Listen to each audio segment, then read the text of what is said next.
이게 마무리를 하려면 더 힘들어지는 것 같아요. 마무리가 루즈해지니까 사람들이 마무리를 다 끝까지 못하고 처음만 어영부영 빨리 듣고 그러는 것 같아요. 저도 지금 그러고 있습니다. 이번 주까지는 꼭 끝냈으면 좋겠네요. 듣고 있니? 보도록 하겠습니다. 오늘은 외부성의 해결 방안에 대해서 말하려고 해요. 첫 번째는 합병이고, 두 번째는 코드 정리고, 세 번째는 오염 배출과 제도고, 네 번째는 조설 보조금 피고세고, 다섯 번째는 빅적 규제입니다. 뭔지에 대해서 얘기해 볼 거고, 아래쪽으로 갈수록 정부의 개입의 정도가 크고, 위쪽으로 갈수록 시장이 기능하는 게 높아지고 비용이 절감되는 상황입니다. 1번부터 4번은 모두 다 외부성이라는 존재가 내부화가 되는 그런 사례에 대해서 얘기를 할 수 있습니다.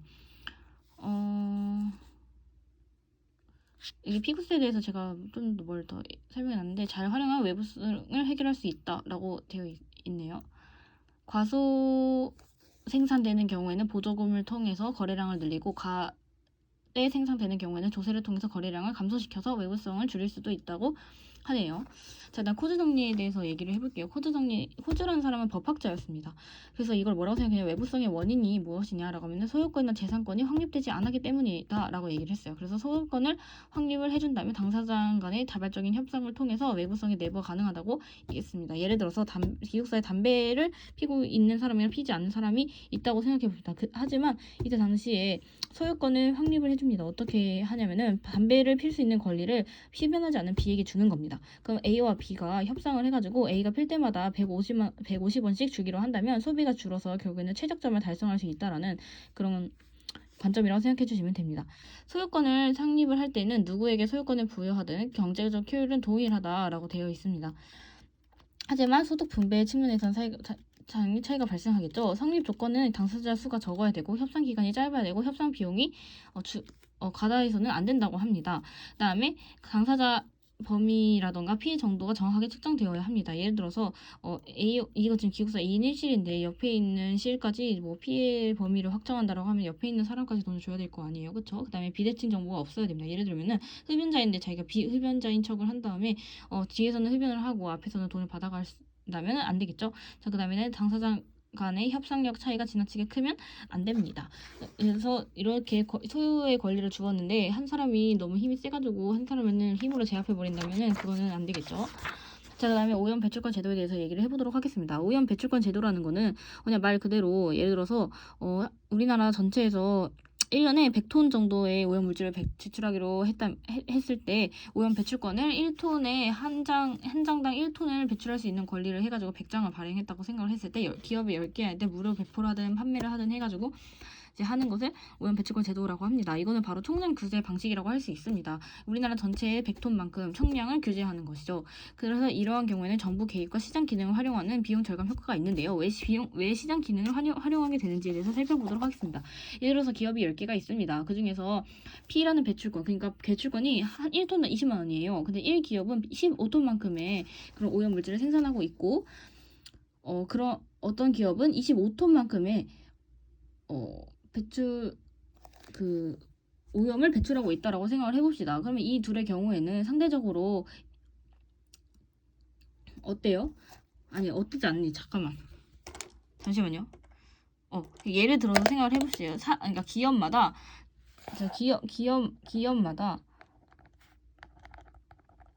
기업마다 10개씩, 그러니까 10개씩 오염 배출권을 받았는데 A기업은 5개만큼만 필요하고 B기업은 15개만큼만 필요하면 얘네들은 시장에서 거래를 해가지고 기업별 오염 배출권의 가격이 결정이 될 거고 수요와 공급이 생겨나게 될 것이죠. 그렇기 때문에 여기서 시장 기능을 활용한다라고 볼 수가 있는 것입니다. 자, 여기 또 볼게요.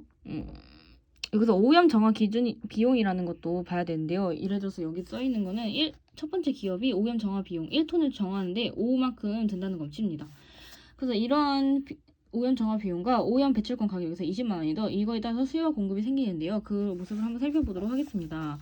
자, 일단 여기서는 오염 정화 비용이 지금 배출권보다 확실히 싼 상황이죠. 그러면은 우리 10개만큼 받았고 5톤만큼 더 오염을 배출해야 된다라고 했을 때 이러한 경우에는 오염을 정화하는 비용이 더 싸기 때문에 오염을 자기가 스스로 정화를 하는 상황이 됩니다. 하지만 여기 3, 4번의 기업 같은 경우에는 오염을 정화하는 비용이 배출권의 가격보다 더 큰 상황이기 때문에 배출권을 구입해서 오염을 처리하려는 그런 모습이 보일 겁니다. 근데 제가 좀 신기했던 점은 오염 배출을 줄이려고 하진 않는다는 거인 것 같아요. 그냥 결과적으로는 자기가 원하는 만큼 하고 그걸 시장에서 거래를 한다. 그냥 이런 거에 차이가 있는 것 같고, 또 문제 풀 때 중요했던 거는, 그래서 배출권, 이게 결과적으로는 오염 배출권에 대한 균형이 뭐냐면은 배출권의 가격이랑 모든 기업의 한계 오염 정화 비용이 같아지는 점에서 균형이 성립한다라고 합니다. 자, 그 다음에 공유지의 비극에 대해서 얘기를 해보려고 합니다.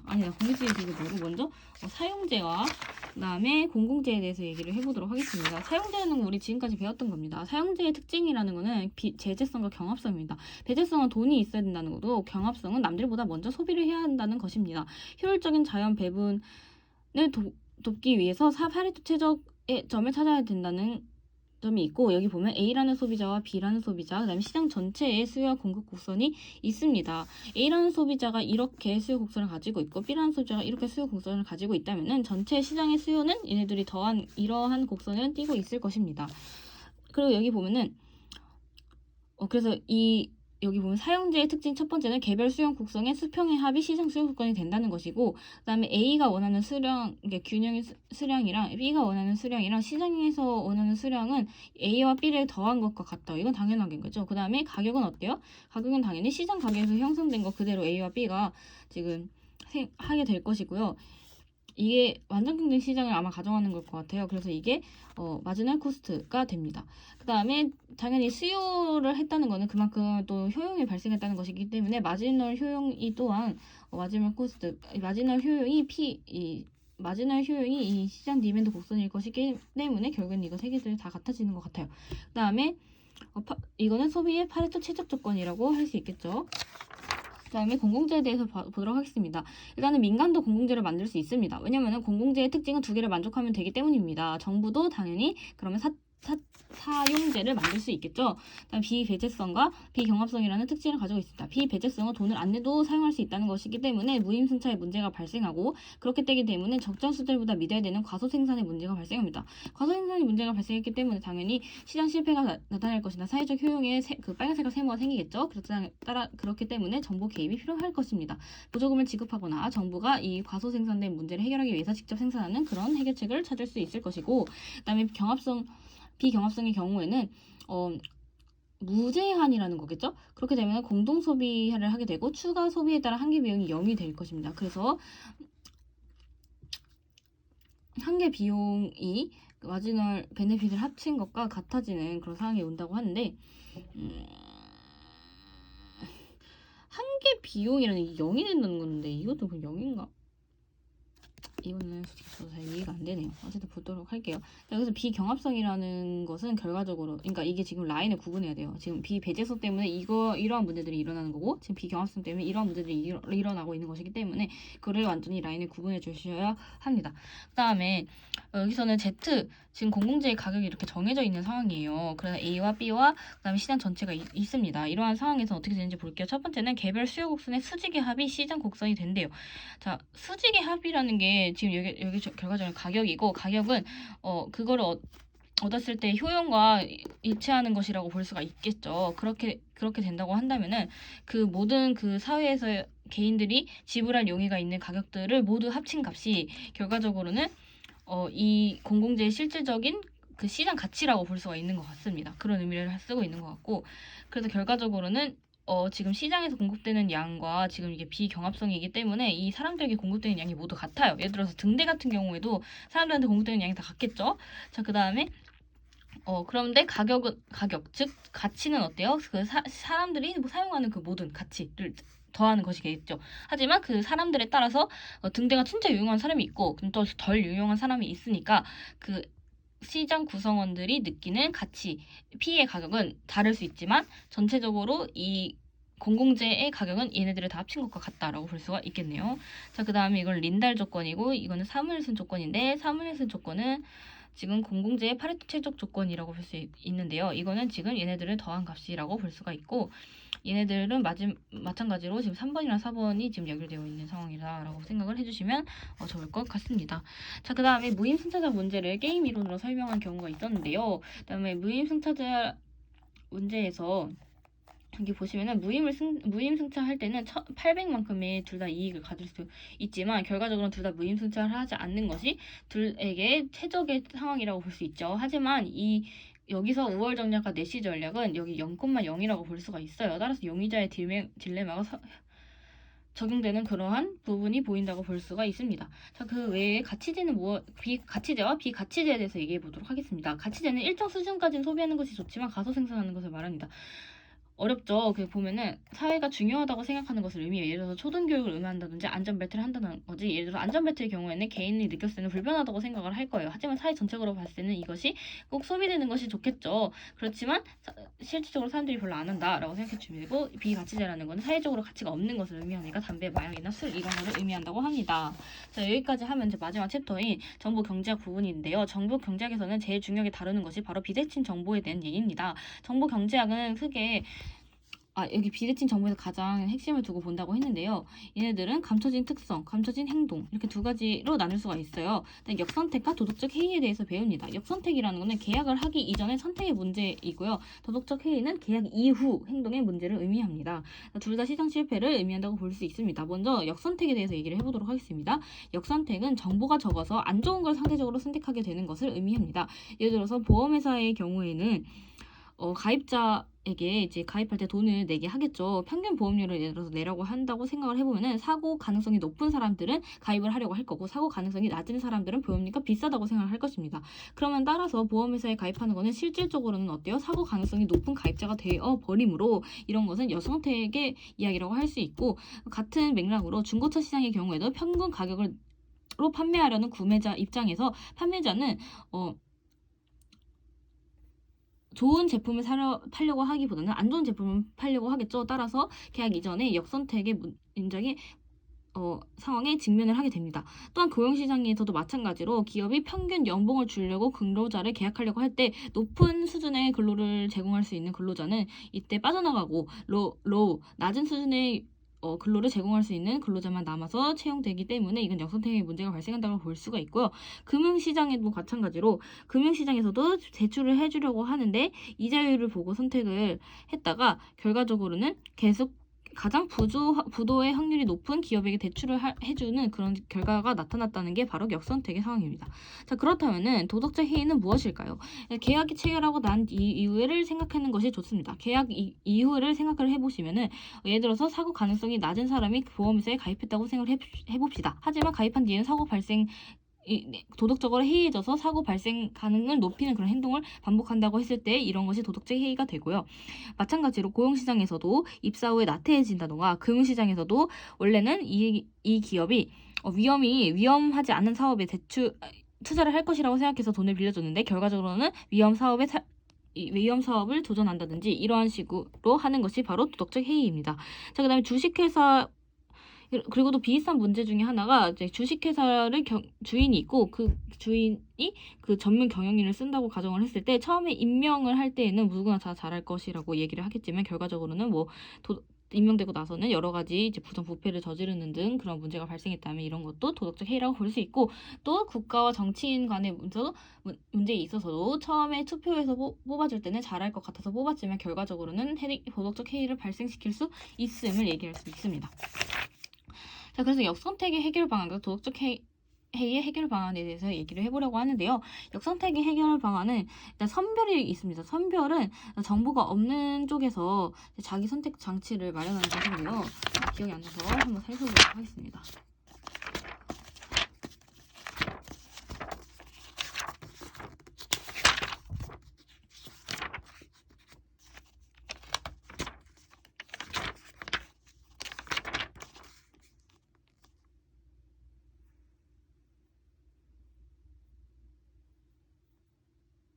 여기 보면 자동차 회사에서 나이가 26세 미만인 사람들에게 높은 보험료를 책정하는 것이 이제 선별에 해당한대요. 그러니까 어떻게 보면은 정보를 갖지 못한 쪽에서 너 정보를 이렇게 얻으려고 하는 거. 그 정보를 바탕으로 선별을 하는 것이 여기서 얘기하는 선별이라고 얘기를 하고 있고, 다 신호 발송에 대해서도 얘기해 볼까요? 신호 발송에는 정보가 많은 쪽에서 없는 쪽으로 주는 거래요. 나 이런 사람이야. 이렇게 입사할 때 그런 지원자들이 그 기업을 대상으로 신호를 보낸다고, 신호 발송을 한다고 볼 수가 있겠네요. 그 다음에 역선택의 또 해결 방안으로 뭐가 있네요. 평판이라는 게 있는데요. 평판이 뭘까요? 여기 보면 평판과 표준화가 있네요. 그러니까 결과적으로 평판이라는 것은 평판에 따라서 선택을 하면은 그게 역선택을 해소할 수 있는 거라고 생각하는 것 같고, 또 표준화의 경우에는 뭐 체인점을 방문하면은 이 정도 퀄리티 될 것이다 라고 생각을 했기 때문에 이러한 식으로 선택하면 역선택을 조금 해결할 수 있다라는 것 같고요. 자, 그 다음에 그거 말고도 여기 나온 게 이제 정부의 역할인데요. 첫 번째는 강제로 가입을 하는 것입니다. 예를 들어서 국민연금 같은 경우에는 모두를 다 가입시키죠. 이것은 바로 역선택의 문제를 역선택을 제거하기 위해서 가입을 의무화시킨다고 볼 수 있고, 또 여러 가지 정보에 관한 정책이 있을 수 있죠.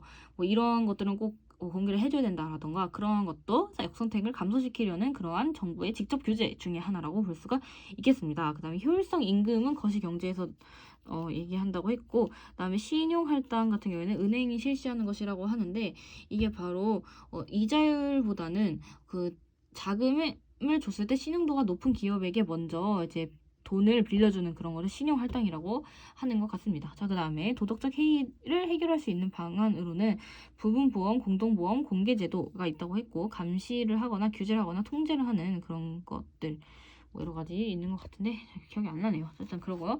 그냥 베커의 이번에 인적 자본 이론에 대해서 얘기를 해보도록 하겠습니다. 여기서는 뭐냐면은 노동자들이 노동 생산성은 후천적으로 교육받은 것에 의해서 결정된다라는 얘기인데요. 그러니까 태어났을 때는 다 똑같지만 교육을 많이 받으면 받을수록 높은 노동 생산성이 있어지기 때문에 임금이 높아지는 것이고, 교육을 많이 받지 못한다면 노동 생산성이 낮아지는 것이기 때문에 임금이 낮게 받는다라는 얘기입니다. 그러니까 후천적인 걸 굉장히 강조하는 거고, 스펜서의 신혼 모형 같은 경우에는 완전 반대죠. 태어났을 때 어느 정도 결정이 되어 있다는 것입니다. 따라서 교육을 많이 하든 하지 않든 노동 생산성이 불변하는데, 그럼 교육은 왜 하냐라고 물어봤을 때 노동 생산성에 대한 신호의 역할을 한다라고 봅니다. 따라서 노동 생산성이 높은 사람이, 애초에 태어났을 때부터 높은 사람이 교육을 시켰을 때 비용이 덜 들기 때문에 교육을 많이 하게 되고, 결국엔 임금을 높게 받는다는 뜻이고, 태어났을 때부터 노동 생산성이 낮은 사람들은 똑같은 것을 교육시키는데도 비용이 많이 들기 때문에 교육을 상대적으로 덜 시키고, 따라서 임금이 그렇게 높은 임금을 받지 못한다는 얘기입니다. 따라서 교육을 많이 받았다는 것은 똑똑하다는 신호를 나타내 주는 것이고요. 태어나기를 똑똑하게 태어났다라는 그런 의미가 됩니다.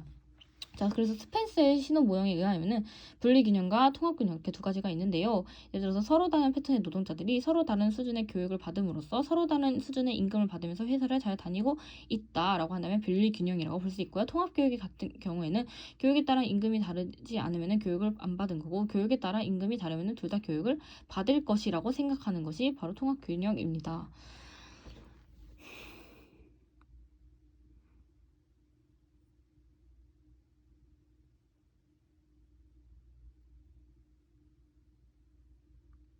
그다음에 주류 경제학은 이제 합리적 주체라는 것을 이제 가정을 하고 하잖아요. 하지만 행동 경제학이 굉장히 요즘에 핫하죠. 행동 경제학이 무엇이냐라고 물어본다면은 사람들이 실질적으로는 그렇게 막 이기적이고 합리적이지 않잖아요. 그래서 그러한 경우에 어떻게 인간의 행동을 설명할 수 있을지에 대해서 얘기하는 건데요. 그래서 인간의 특성은 사실은 막 엄청나게 논리적이고 의식적인 노력을 한다기보다는 그냥 에너지를 소모하지 않고 본능이나 직관에 의해서 무의식적으로 반응하는 그런 시스템에서 의사결정하는 경우가 있어요. 이런 경우를 휴리스틱이라고 하죠. 안 중요한 거를 대충 결정하는 거예요.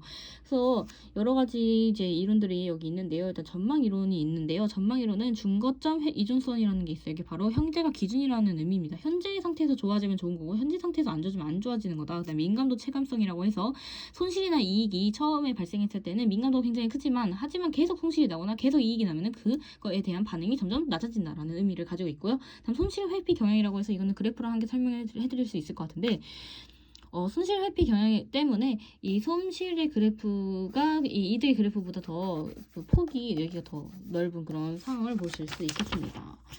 네, 어쨌든 여기까지 하고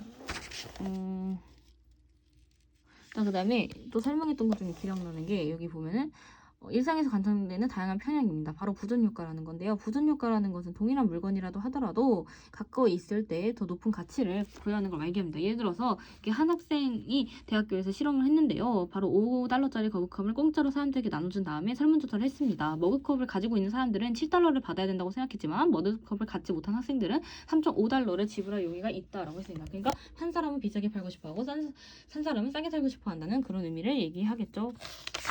자, 여기까지 하면은 정말 길고 길었던 김판기 경제학의 필기 노트를 모두 공부를 했고, 한 달 동안 진짜 정말 한 달 동안 54강에 육박하는 그런 엄청난 한 강 60분에서 80분이나 하는 그런 강의를 들어서 너무너무 수고했다고 제 자신에게 이야기를 해주고 싶습니다. 물론 되게 대충하고 중간에 막 날로 먹는 것도 많았지만 어쨌든 간에 다음 학기에 지금 제가 이걸 공부하는 목적이 6.0을 듣는데 그걸 조금이라도 도움을 너무 이제 학점이 학살당하지 않기를 그냥 바라면서 들었던 것이기 때문에 의미가 있었다고 생각하고, 저는 이제 또 다음 목표인 그 토익 공부를 하는데 조금 시간을 써보도록 하겠습니다. 이번 달에 토익이 2번 있거든요. 그리고 저는 그 목표한 점수가 나올 때까지 그냥 계속 돈을 쓰고 할 겁니다. 안 그러면 제가 안 할 거라는 걸 알기 때문에 그냥 가성비를 생각하기보다는 그냥 지금으로서는 제가 할 수 있는 거를 하는 것이 맞다고 생각을 합니다. 전 생각보다 되게 나태하고 끈기가 없는 사람이어가지고 좀 돈을 부어주는 것이 좋은 것 같습니다. 물론 제가 돈이 막 엄청 유복하고 그런 건 아니지만 그래도 제가 가용할 수 있는 한에서는 최대한 저의 어떤 지적인 성장이라고 해야 되나? 지적인 성장은 아니고 그냥 사회에서 요구하는 여러 가지 스펙들을 갖추기 위해서 달려가 나갈 수 있는 그런 방향으로 한번 그냥 살아보려고 합니다. 물론 대부분의 시간은 놀고 있습니다. 그래도 사람이 오랫동안 달리려면 좀 놀아야 된다고 생각하면서 좀 나름대로 합리화를 하고 있긴 한데, 그래서 지금 사실 안 본 부분이 있어요. 바로 그 시장에서 독점 부분 거의 안 봤거든요. 독점 과점인가? 어쨌든 그래서 일요일 날에 그거를 마지막으로 4강을 들으면은 전 진짜 이제 정말로 여기서 벗어날 수 있게 됩니다. 그럼 이제 다음부터는 토익에 대해서 공부하면서 그날 이제 느꼈던 거를 찍어서 올리는 식으로 보도록 할게요.